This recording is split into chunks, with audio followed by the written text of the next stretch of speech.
gulat na gulat na tinawag itong anomalous deal. So ito po ang katotohanan ng kwento. So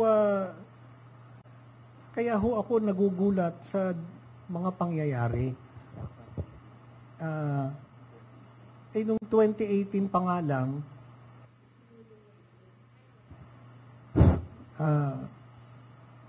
kaya nung sinasabi na hindi ito bagay sa OFW, nagulat ako.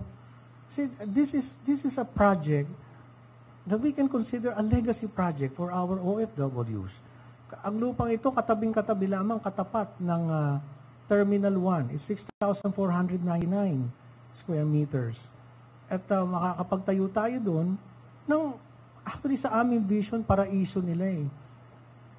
Ang nakakalungkot at nakakabigat ng dibdib, imbis na ito, papunta na tayo doon sa makita natin na mabuo ito, narito tayo, itong pinag-uusapan natin. Yun ang napakabigat. Pagkatapos napakaraming aligasyon sa akin. Saan ang galing? Sa isang papel na walang nakapirma, na ang dami-daming sinabi na kinita ko, hindi, pati nga yung numero hindi na nga magkasundo kung magkano. But let me tell you, to the OFWs I have been serving, hindi ko kayo pinagtaksilan, ginawa ko lang ito para sa inyong pagmamahal at wala po akong kinita dito. Walang ganun ito. Because Land Bank po ang nag-assess nito.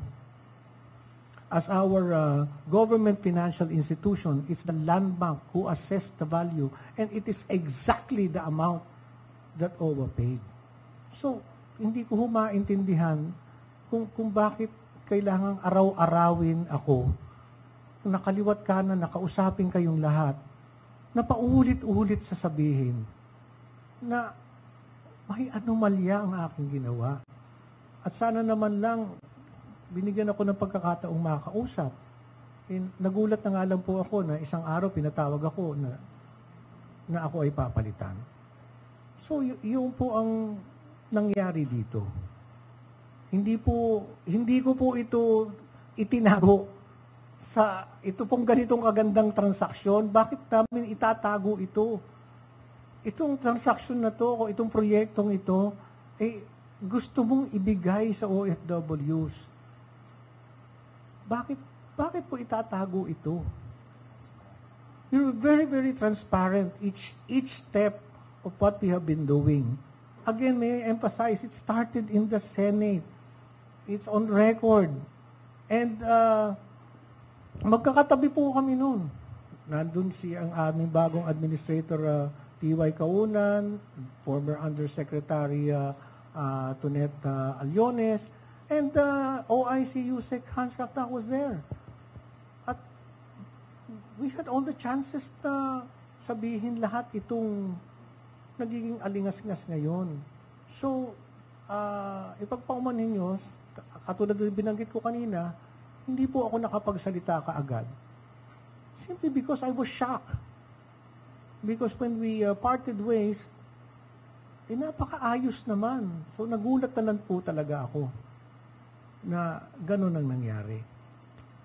As I hope all the questions you have in mind ay nasasagot na ng aking narrative ngayon. Because alam ko naman po yung mga nasa isip niyo.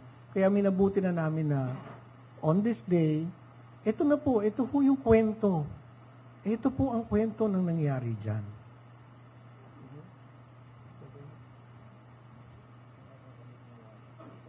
One more thing. There's an issue na ito daw binili namin na hindi raw pwedeng tayuan. Sapagkat napakalapis na, meron ho kaming permit sa CAAP. Meron permit sa CAAP. Taxes, hindi po kami ang nagbabayad ng taxes nito. Hindi ho kami. So, lahat ng mga kwento tungkol dyan,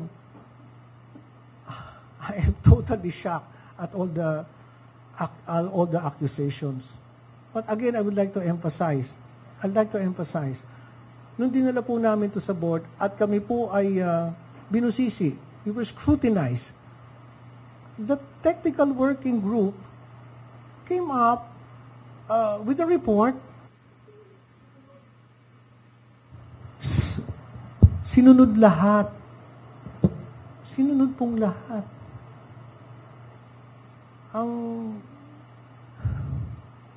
Kaya hindi ko maintindihan bakit itinawag na ganun. Again, sa mga OFWs, palagay ko ang pinakamalaki kong pagkakamali,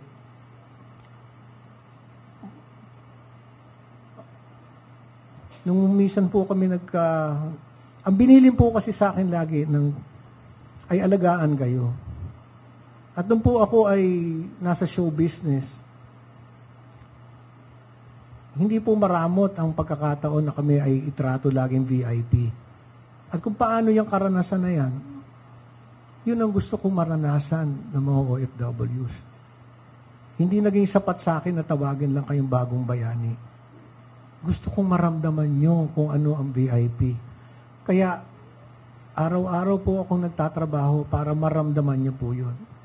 Hindi ko kayo pinagtaksilan, hindi ko kayo tinalikuran. Ito lang ay ginawa ko.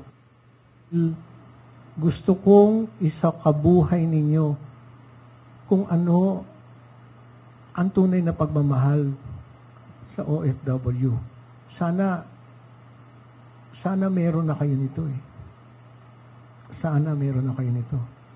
Sa aking puso kasi mas mahalaga kung ano yung mapaparanas namin sa inyo, hindi yung napapanood nyo kaming ganito.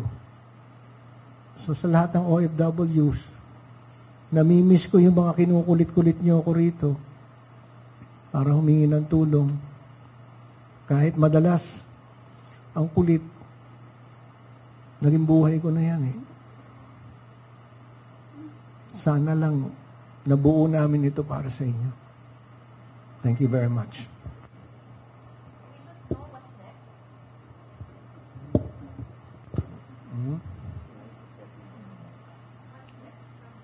Yeah, well, we don't know. We don't know what's next. But kung ano man,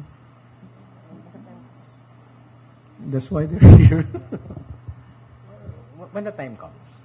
So, as of now, the question is, ano mangyayari doon sa 1.4 billion? so 1.4. So 1.4 billion, ano mangyayari doon sa halfway house since nabili na siya? So, magagamit pa rin po ba siya?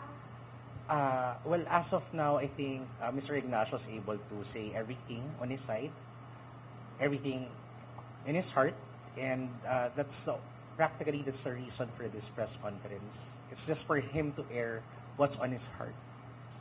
And yes. What will happen to the 1.4 billion and the house, the halfway house? What will happen? It's not. Yeah. Because the land is already under the name of the Republic of the Philippines. Kaya nga po nag-iisip kami saan, hindi naman ho yan nakapangalan sa akin. Nakapangalan niya sa Republic of the Philippines. It's not even sa OWA. So, kung ano rin ang, uulitin ko uli, kung ano yung assessment ng Land Bank na 1.415 yata, yun binayad. Ayan. So I guess I believe I've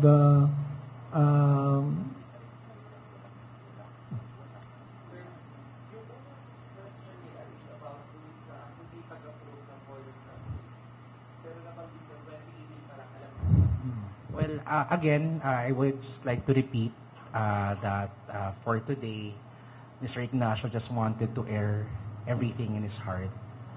Maybe for the other questions, maybe one day we'll clear that further, but that day is not today. Again, for further questions that will come in another day, in the right time. But for now, Mr. Ignacio is able to air his side, to air what's in his heart, and that's the most important thing for him right now. Okay? So thank you. Thank you very much. Maraming salamat.